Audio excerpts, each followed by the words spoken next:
All right, guys, this is Norval Central coming back at you with another YouTube video. I really appreciate all the love and support so far on all of my videos. It seems like every time that I record at this point, Florida State is actually getting a commitment. Recruiting has been absolutely on a tear lately. I'm glad that Florida State is actually emphasizing on high school recruiting. I know a lot of fans out there are talking about how Mike Norvell only does the transfer portal. He only kind of emphasizes those transfers.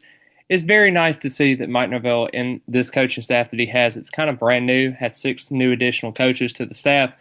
They're finishing on recruits at this point. Now, granted, you have to get them to sign at the end of the year in December. All goes to pen and paper at the end of the point. I know what fans are going to say out there. I understand. Florida State right now sits ninth in the 247 composite rankings in the 2026 cycle. And I do think that Florida State has got a good chance to get even higher at this point if they're able to get a very, very good season in 2025. Biggest thing is today on Tuesday morning, actually, Jakobe Green, a three-star offensive lineman prospect, actually committed to Florida State. It's a local prospect from Gadsden County. Was originally at Niceville High School last year, and he's transferring over to Gadsden County for his senior season. I do think he's a guy that Florida State really, really likes. He's been a local prospect for quite some time now at this point, and he actually committed over to Mississippi State. Actually, decommitted recently and ended up committing over to Florida State. They didn't offer him until a bit later, until the 21st. Was able to kind of get him in at this point. He actually officially visited earlier this year, so it was kind of a no-brainer at this point for Florida State going forward there. This is a kid that they've really liked for a long time. It's just they just didn't really want to pull the trigger yet. And you could see it from the film. I mean, this guy is an absolute mauler at this point. I hate to say IHOP is the International House of Pancakes at this point, but he is serving up pancakes left and right to defenders that are in his way. I mean, his whole film is literally just taking on double teams, triple teams. I mean, it's like he's mauling guys over.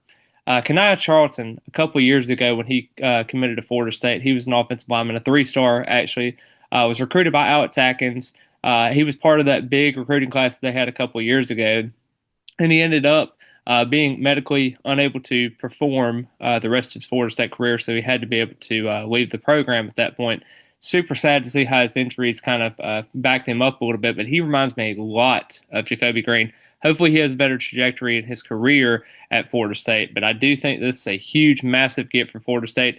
Michael Ionata is another guy who is committed to Florida State, a three-star prospect. And then you also have as well with Luke Francis, the guy from England, who is actually going to be playing over at Coral Gables Senior. It's three interior offensive linemen. We'll kind of see how they're going to do with Bubinga as well, that four-star offensive tackle from Buford, Georgia. He actually was able to officially visit Florida State recently. He's going to probably be making a decision pretty quickly at that point. So I'm kind of excited to see what they do, especially at the tackle position, because I do think they need a little bit more tackles. Tackles are always needed in this class, but when you got a guy like four-star quarterback Jaden ONeal, you got guys like Devin Carter, Brandon Bennett, Ephraim White as well.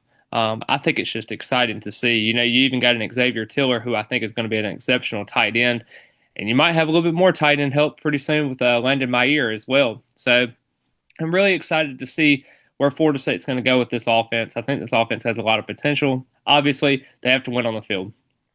Thomas Castellanos talked about how he wasn't really scared because they're hiding behind Nick Saban at that point. They're no longer doing that, and they're not able to stop him. Now I know that's a confident case for Castellanos and what he has for that quote that he had, but I do think Florida State exists a type of confidence that they're going to have this season to be able to hang on to most of those guys. It kind of reminds me a little bit of the surge they had in 2022 in that recruiting class with Travis Hunter, and it unfortunately fell flat on their face.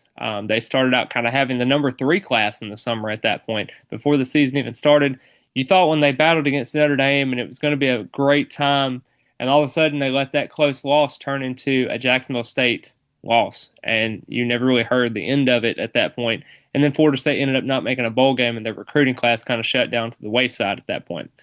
But I do think that Florida State has a chance to be successful. And I do think that you've got a proven coordinators out there with Gus Malzahn and then also with Tony White, who I think is a tremendous recruiter and also a coordinator as well. I just kind of think that this is going to be a different story for Florida State. Maybe I'm drinking the Kool-Aid. Maybe I'm thinking it's going to be different. But I mean, if they go out there and have an 8-4 season, which I don't ever want to exceed what Florida State is because they're a proud program, 8-4 should never be the top of the top standard at Florida State because they are a top 15 program in the country. But I do think it's a nice starting point as to go again, build the roster foundationally through recruiting, and then be able to get the additional filling needs that you need from the transfer portal rather than getting 20 transfers, 15 transfers every single season to counteract your lack of ability of high school recruiting.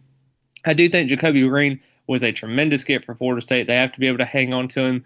But considering he was a local prospect, been a fan of Florida State for quite some time, is an offensive lineman that's completely violent, and I know a lot of teams could go after him, especially an SEC program like Mississippi State. Even though Mississippi State's not been the greatest in the world in terms of their production on the field, I do think it is encouraging that he did have schools calling for him at this point.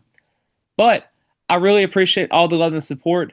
Let me know how you feel about Florida State's recruiting class in the comments down below. Hit the like button, hit the subscribe button. We're almost going up to, I think, 2,300 subscribers at this point. I'm trying to daily record every single day, but guess what, man? We are never running out of topics at this point because Florida State recruiting is blasting off. So I hope each and every one of you have a great rest of the day. And as always, go Noles.